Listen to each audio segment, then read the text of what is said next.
Sure. नमस्कार दोस्तों, स्वागत है आपका एकलव्य आईएएस एकेडमी में।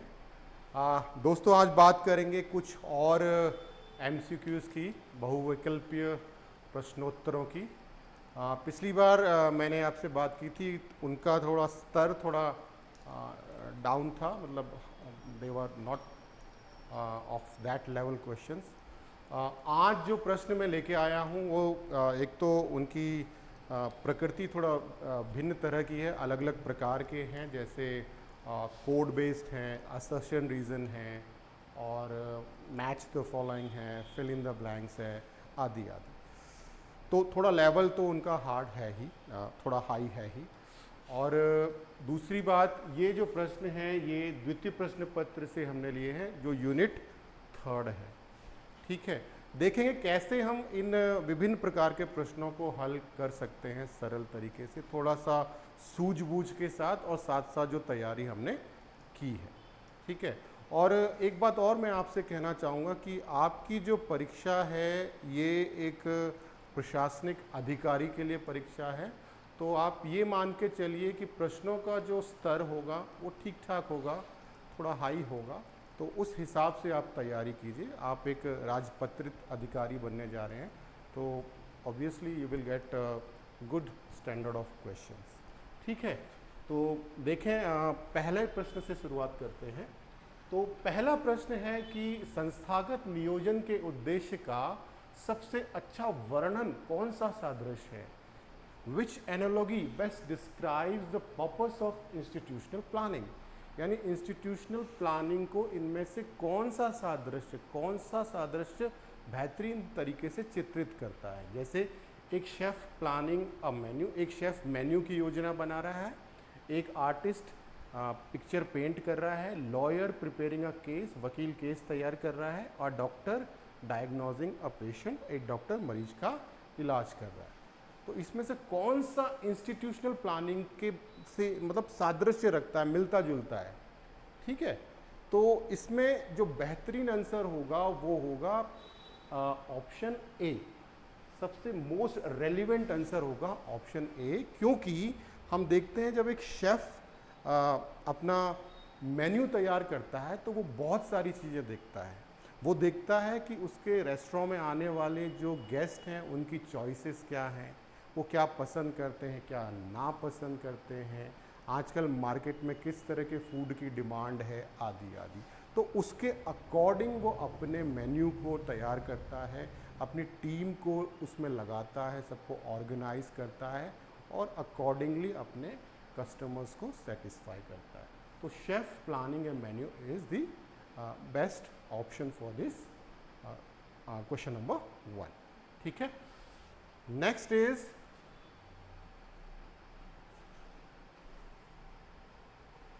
नेक्स्ट है मैच द फॉलोइंग। कुछ ऑप्शंस दिए गए हैं, आपको मैच करना है। देखिए, इसमें सबसे आसान जो तरीका होता है वो ये होता है कि सबसे पहले आप उस ऑप्शन को तलाशिए जो आप बेहतर तरीके से समझ रहे हैं, जिसको आपको बहुत आसानी से आपको लगता है कि ये मुझे आता है, उसको मैच कर दीजिए। तो लैब वर्क, आप देखिए लैब वर्क कहाँ पर है इसमें? लैब वर्क सभी जानते हैं, प्रयोगशाला कार्य। तो रसायन विज्ञान प्रयोगशाला में प्रयोग करना, this is a lab work. तो 4 का तो हो गया आपका ए। ठीक है जी। फिर कम्युनिटी विजिट्स, ठीक है, सामुदायिक दौरे, विजिटिंग अ लोकल ऑर्फनेज, ये हो गया आपका सी। ठीक है जी। फिर सिलेबस में देखिए इसमें कौन सा आएगा? Learning concept like addition and subtractions, हाँ बिल्कुल सिलेबस में ये आ जाएगा। स्कॉलेस्टिक एक्टिविटीज़ में क्या आ जाएगा आपका? स्कॉलेस्टिक एक्टिविटीज़ में आ जाएगा आपका ई, solving mathematical problem during a class activity, ई। और को स्कॉलेस्टिक में आपका आ जाएगा participating in sports like football. ठीक है, आप समझ रहे हैं? तो सबसे पहले हमने आसान से शुरू किया, लैब हमें पता था, रसायन वाला हो गया, कम्युनिटी ऑर्फनेज की विजिट हो गई, है ना।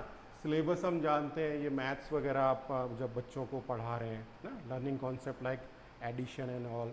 स्कॉलस्टिक एक्टिविटी मतलब क्लास में किसी एक्टिविटी के द्वारा किसी कॉन्सेप्ट को आप जब समझाते हैं तो वो स्कॉलस्टिक हो जाता है। Co scholastic is somewhere related to co curricular activity, जो जैसे खेल कूद और अन्य क्रियाकलाप। तो इसका आंसर क्या होगा? DEBAC। तो DEBAC, this D is the, this B answer इसका सही हो जाएगा, आंसर बी। ठीक है। अच्छा, ये है असर्शन रीजन का, अभिकथन और कारण का। ये क्या कह रहा है कि छिपे हुए पाठ्यक्रम में, औपचारिक पाठ्यक्रम में स्पष्ट रूप से नहीं बताए गए अंतर्निहित मानदंड और मूल्य शामिल हैं। बिल्कुल ठीक है कि ये इंग्लिश वाला देखें, the hidden curriculum includes the implicit norms and values not explicitly stated in the formal curriculum. बिल्कुल सही बात है। क्योंकि, अब क्योंकि लगाएंगे हम बीच में, फिर रीजन पढ़ेंगे। क्योंकि छिपे हुए पाठ्यक्रम में मुख्य रूप से छात्रों की शैक्षणिक उपलब्धियों और मानकीकृत परीक्षण स्कोर पर ध्यान केंद्रित किया जाता है। अब आप देखें, अगर आपने पढ़ाई की है ढंग से तो आप ये जो कारण है ये इससे जुड़ नहीं रहा है, क्योंकि जब हम शैक्षणिक उपलब्धियों और मानकीकृत परीक्षण स्कोर पर ध्यान केंद्रित करते हैं तो ये कोर पाठ्यक्रम से जुड़ा हुआ चीज है, ये कोर से जुड़ा हुआ है, ना कि हिडन से। हिडन वाला कॉन्सेप्ट तो सही है कि छिपे हुए पाठ्यक्रम में, औपचारिक पाठ्यक्रम में स्पष्ट रूप से नहीं बताए गए जो अंतर्निहित मापदंड है वो आते हैं। लेकिन आप जो इवैल्यूएशन करते हैं, परीक्षण करते हैं, वो कोर में आता है। तो इसका मतलब ए तो सही है, लेकिन आर उसका कारण, assertion is correct but reason is wrong. तो A is true but R is false. तो इसका आंसर क्या होगा? C. C is the correct answer. ठीक है। Then question number 4, teacher and, this is again assertion and reason, teacher and school staff serve as a role model in hidden curriculum. बिल्कुल, जो teacher हैं, staff हैं, उनका जो behaviour है वो बच्चों को कहीं ना कहीं प्रभावित करता है। बिल्कुल सही बात है। Because their behaviour and attitude provide implicit lessons on professionalism and integrity. इसे हिंदी में पढ़ लेते हैं। शिक्षक और स्कूल कर्मचारी छिपे हुए पाठ्यक्रम में रोल मॉडल के रूप में काम करते हैं। बिल्कुल सही, क्योंकि उनका व्यवहार और दृष्टिकोण व्यावसायिकता और ईमानदारी पर निहित सबक प्रदान करता है। बिल्कुल सही, अभिकथन भी सही है और उसका कारण भी सही है। तो both A and R are true and R is the correct explanation. क्योंकि जो शिक्षक हैं, जो कर्मचारी हैं, स्टाफ हैं, उनका व्यवहार हमारे छात्रों को प्रभावित करता है। अच्छा व्यवहार होगा तो वो अच्छा सीखेंगे, विनम्रता से बात करते हैं, ईमानदारी हैं, पंक्चुअल हैं, डिसिप्लिन वाले हैं, तो ऑब्वियसली बच्चों पर उनका प्रभाव पड़ेगा। तो both A and R are correct, दोनों ही कथन सही हैं और एक दूसरा कथन ए का जो रीजन है वो भी सही है, एक्सप्लेनेशन भी सही है। A is the correct answer of question number 4। ठीक है जी। Then again, fifth is again assertion reason. Okay, there are concerns that the happiness curriculum might limit ability of students to think critically. ठीक है, because the curriculum focuses solely on teaching students to accept situations without questioning them. देखिए, आप इस तरह के assertion reason में हमेशा पहले assertion पढ़िए, बीच में लगाइए because, और आपको लग रहा है दोनों में कुछ तालमेल बैठ रहा है, कहीं जुड़ाव है, तो इसका मतलब पहला वाला सही है। पहले तो आपने देखना है दोनों ऑप्शन, दोनों जो स्टेटमेंट दिए वो करेक्ट हैं कि नहीं है। ठीक है, करेक्ट हैं तो सही है। उसके बाद आप बिकॉज लगा के चेक करेंगे कि बिकॉज लगा के दोनों में तालमेल बैठ रहा है कि नहीं है, पहला दूसरे का कारण है कि नहीं है ना। ठीक है, तो ऐसी चिंताएं हैं कि हैप्पीनेस पाठ्यक्रम छात्रों की आलोचनात्मक रूप से सोचने की क्षमता को सीमित करता है। बिल्कुल सही, पाठ्यक्रम केवल छात्रों को बिना किसी प्रश्न के परिस्थिति को स्वीकार करना सिखाने पर केंद्रित है। दोनों ही सही है। ठीक है, तो अब हम बिकॉज लगा देते हैं, या क्योंकि, हिंदी में क्योंकि लगा सकते हैं आप। ठीक है, ऐसी चिंताएं हैं कि हैप्पीनेस पाठ्यक्रम छात्रों की आलोचनात्मक रूप से सोचने की क्षमता को सीमित कर सकता है, क्योंकि पाठ्यक्रम केवल छात्रों को बिना किसी प्रश्न के परिस्थितियों को स्वीकार करने सिखाने पर केंद्रित है। तो इसका ये अभिकथन है, उसका कारण भी सही है, क्योंकि हैप्पीनेस करिकुलम में क्या किया जाता है, आपको परिस्थितियों को स्वीकार करना है, यही सिखाया जाता है। शांत रहना है, परिस्थितियों जैसी है उनको स्वीकार करो, है ना। एक तरह से इसकी आलोचना की जाती है इसमें कई बार कि आप छात्रों को चैलेंज के लिए तैयार नहीं कर रहे हैं, उनको जूझने के लिए तैयार नहीं कर रहे हैं, है ना। आप सिर्फ कह रहे हैं कि कोई प्रॉब्लम आ गई तो ध्यान करो, मेडिटेशन करो, योगा करो, डीप ब्रीदिंग करो, है ना। तो although it is correct, but आलोचना इसकी की जाती है। तो reason both A and R are true and R is the correct reason for A. ठीक है।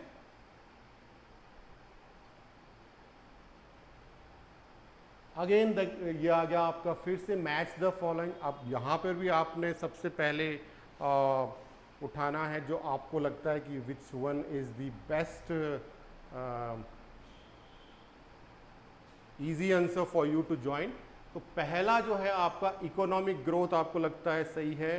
Economic growth is related to encountering student to adopt fostering the culture and creating a jobs to okay this ये आ गया आपका C. Economic growth is creating jobs and stimulating economic activity, नौकरियां पैदा करना और आर्थिक गतिविधियों को प्रोत्साहित करना। ठीक है जी। कम्युनिटी डेवलपमेंट में देखें ओके कम्युनिटी डेवलपमेंट आ जाएगा आपका fostering a culture of innovation and enterprise. ठीक है, ये आपका आ गया बी। और लाइफ लॉन्ग लर्निंग में आ जाएगा encouraging student to adopt to learn continuously. देखिए लर्न कंटिन्यूसली कीवर्ड है लाइफ लॉन्ग लर्निंग का, तो ये यहाँ पे आ जाएगा आपका ए। फिर आपका आ गया पर्सनल डेवलपमेंट में बचा क्या, building self confidence and innovation skills, ये आ गया आपका डी। ठीक है, तो इकोनॉमिक अगेन चेक कर लेते हैं इसे। इकोनॉमिक ग्रोथ देखिए, इकोनॉमिक ग्रोथ सी पे जा रहा है। Creation of jobs and stimulating economic activity, keyword तो है ही यहाँ पे इकोनॉमिक, तो इकोनॉमिक से आ गया ये। Community development B, fostering a culture of innovation and enterprise, क्योंकि कम्युनिटी डेवलपमेंट आप कब करेंगे, जब आप एक इनोवेशन करेंगे, कुछ एंटरप्राइज खोलेंगे तो कम्युनिटी का डेवलपमेंट होगा। बिल्कुल सही, तो ये तो इसके साथ जा रहा है। लाइफ लॉन्ग लर्निंग में आपका ये आ रहा है लर्न कंटिन्यूसली, बिल्कुल सही, और ये आपका इसमें जा रहा है। तो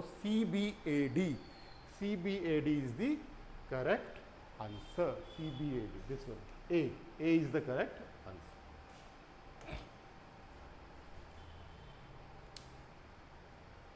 ठीक है, okay.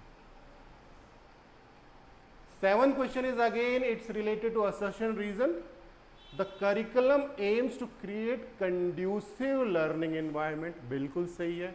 It focuses primarily on standardized testing, क्या सही है ये तो बिल्कुल सही है। क्या सिर्फ करिकुलम स्टैंडर्डाइज टेस्टिंग को ही के लिए ही बनाया जाता है, नहीं, बिल्कुल नहीं। ठीक है, ये ओवरऑल सर्वांगीण विकास के लिए बनाया जाता है। तो इसका मतलब ए सही है, आर गलत है। इसका आंसर तो हमको यहीं पर मिल गया। हिंदी में पढ़ लेते हैं। पाठ्यक्रम का उद्देश्य एक अनुकूल शिक्षण वातावरण बनाना है, बिल्कुल सही है। यह मुख्य रूप से मानकीकृत परीक्षण पर केंद्रित नहीं। मानकीकृत परीक्षण इसका एक भाग है, लेकिन सिर्फ वही नहीं है, इसमें और भी बहुत सारी चीजें। ये सर्वांगीण विकास, ओवरऑल डेवलपमेंट पर आधारित है। तो यानी A is true but R is false. The answer is D. Answer is D. A is true and R is false. अच्छा, मैंने गलत लगा दिया। A is true and R is false. A is true and R is false. ठीक है, ये आ गया जी आपका match the following. Again good. एक तरफ आपको इस तरह के कॉलम ए में कुछ पॉइंट्स दिए जाएंगे और उससे जुड़े हुए इस तरह मतलब कुछ सेंटेंसेस होंगे जो उससे जुड़ते होंगे। तो you have to match these two. Number 1, संगति सुनिश्चित करना, इंश्योर कंसिस्टेंसी। यानी ये करिकुलम से रिलेटेड है। Match the curriculum benefit with their description, पाठ्यक्रम के लाभों को उनके विवरण से मिलाएं। ठीक है, तो पाठ्यक्रम कंसिस्टेंसी कैसे मेंटेन करता है, कैसे कि सभी छात्रों को समान गुणवत्ता की शिक्षा मिले, इससे है ना। All student receive the same quality of education, बिल्कुल ये तो यही मिल गया हमको, ए यहाँ आ गया। गाइड्स टीचर, करिकुलम टीचरों को गाइड करता है, इसका भी शायद यही मिल रहा है। Help teachers plan lesson plan and assessment, ये भी यहाँ मिल गया हमको, B. Prepare student for future, equip student with necessary knowledge and, हाँ ये भी सब यहाँ मिल गया। Encourage critical thinking, encourage students to analyse and solve problem, तो इसका शायद ABCD ही है। ठीक है, इसमें ये इससे जुड़ रहा है, ये इससे जुड़ रहा है, ये इससे जुड़ रहा है, ये इससे जुड़ रहा है, सिंपल। ठीक है, कई बार ऐसा भी आ जाते हैं ऑप्शन। तो इसका आंसर होगा ABCD दिस, यानी ए इसका आंसर है, A is the correct answer. Next, okay, this is again code based. Which among the following are the functions of directing in school administration? School, निम्नलिखित में से स्कूल प्रशासन में निर्देशन के कार्य कौन से हैं? आपको इनमें से 1 2 3 4 में से चुनना है कि निर्देशन के कार्य कौन से हैं। ठीक है जी, निर्देशन मतलब आपको डायरेक्ट करना है लोगों को, you have to guide people somewhere. तो लीडरशिप बिल्कुल निर्देशन में आता है। सपोर्ट एंड गाइडेंस भी निर्देशन में आता है। वर्क फ्लो सोचना पड़ेगा, आता है कि नहीं आता है। कन्फ्लिक्ट रिजोल्यूशन भी निर्देशन में आता है। लेकिन दोस्तों जो वर्क फ्लो है यानी कार्य प्रवाह डिजाइन जिसे बोलते हैं, ये निर्देशन का पार्ट नहीं है, ये ऑर्गेनाइजेशन का पार्ट है। ऑर्गेनाइज करते हैं ना आप चीज़ों को, पूरे काम को ऑर्गेनाइज करते हैं, तो वर्क फ्लो डिजाइन ऑर्गेनाइजेशन का पार्ट है, निर्देशन डायरेक्टिंग का पार्ट नहीं है। तो हमारे जो कोड जो सही होंगे वो होगा लीडरशिप, सपोर्ट एंड गाइडेंस और कन्फ्लिक्ट रिजोल्यूशन, यानी 1 2 एंड 4, यानी B is the correct answer. ठीक है, वर्क फ्लो किसका होगा? ऑर्गेनाइजिंग का। ठीक है, B is the correct answer. Okay, again code based.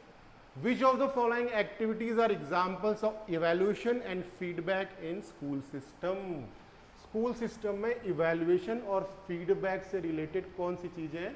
निम्नलिखित में से कौन सी गतिविधियां स्कूल प्रशासन में मूल्यांकन और फीडबैक के उदाहरण हैं? यानी फीडबैक और मूल्यांकन। Obviously feedback, conducting classroom observation से हमें फीडबैक मिलता है, कक्षा अवलोकन से बिल्कुल। रिव्यूइंग टेस्ट रिजल्ट से हमें मिलता है। Offering professional development and workshop, इससे नहीं मिलता है फीडबैक, इससे तो आप और अपने स्किल को डेवलप करते हैं। सेटिंग स्कूल गोल, नहीं, इससे भी नहीं मिलता है।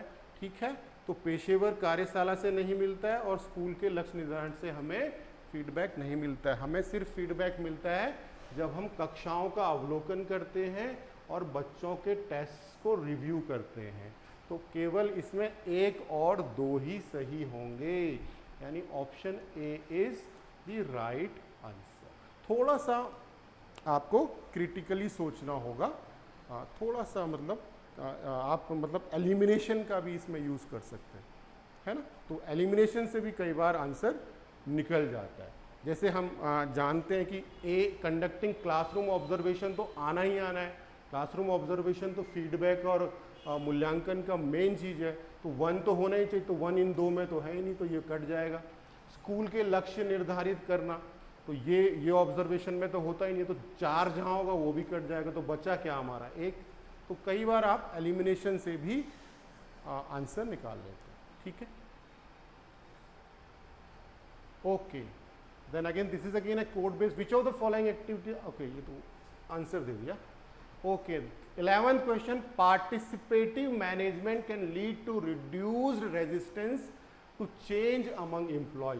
सहभागी प्रबंधन से कर्मचारियों में बदलाव के प्रति प्रतिरोध कम हो रहा है ना। सहभागी मतलब जब एक प्रशासन अपने कर्मचारियों को प्रबंधन में शामिल करता है, किसी भी मामले में, किसी भी डिसीजन में उनको शामिल करता है, डिसीजन मेकिंग का पार्ट बनाता है, प्रॉब्लम सॉल्विंग का पार्ट बनाता है।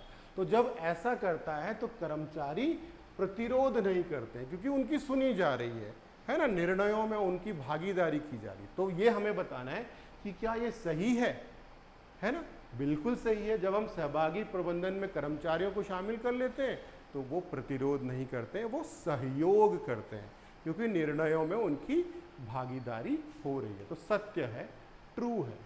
तो आंसर इज ए।